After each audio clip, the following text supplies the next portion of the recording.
friends, welcome to Inside Text. This is a platform to learn about power transmission elements and its control system.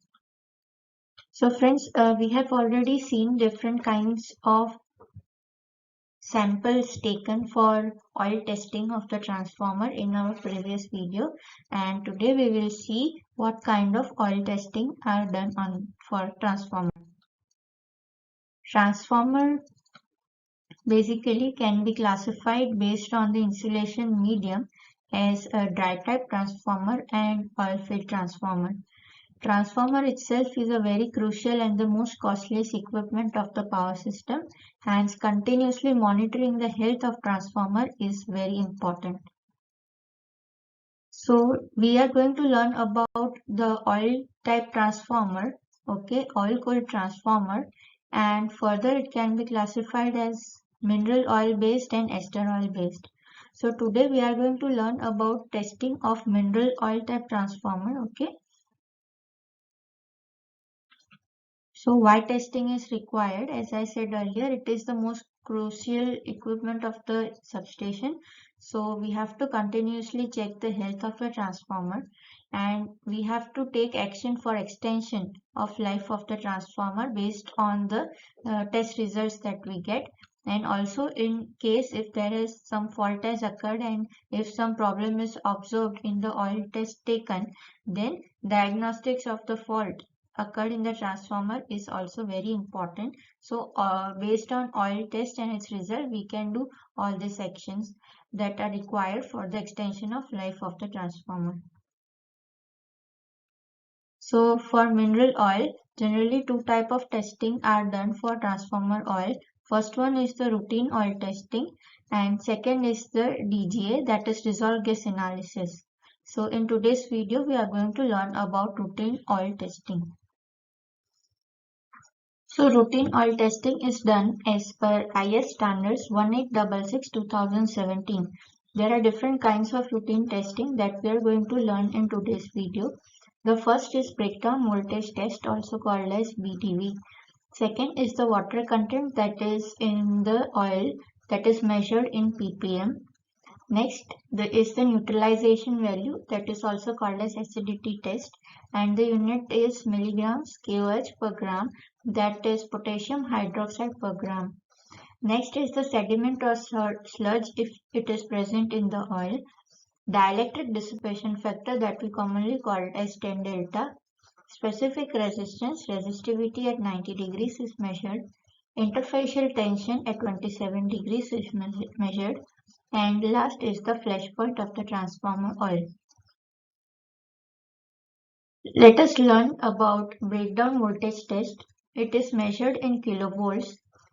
This kind of kits are used to measure the breakdown voltage test. Inside this, as you can see, oil is filled and then voltage is set accordingly, and if the voltage keeps on increasing, the voltage at which the flash occurs is noted. So you can see voltage is increasing and the flash will occur. Flash occurs at 45.6 kV, right? So you can see at 45.6 kV this gets steady. So that is the breakdown voltage value. 6 to 7 measurements are taken for the same oil sample and then average value is taken for the result of the breakdown voltage test. Next test is calculating the water content in ppm present in the oil sample. So this kind of sampling kits are available. This kind of kit is a portable kit. You can directly connect this into the transformer oil tank, and it measures the ppm present inside the oil. Next is the neutralization acidity value. So this kind of kit are available and you can keep the sample oil over here and it will be displaying the value of acidity present inside the oil sample. Next test is the sediment and sludge test. So if any kind of sludge or sediment particles are present inside the oil, Then using the kits, this kind of measurements are done. It is measured in percentage. Now, this is the sample of one transformer for which different kinds of all these 4 tests that we discussed are measured. Okay, so the first one is the electric BDV. Okay, you can see individual 7 measurements are taken and average value is written over here.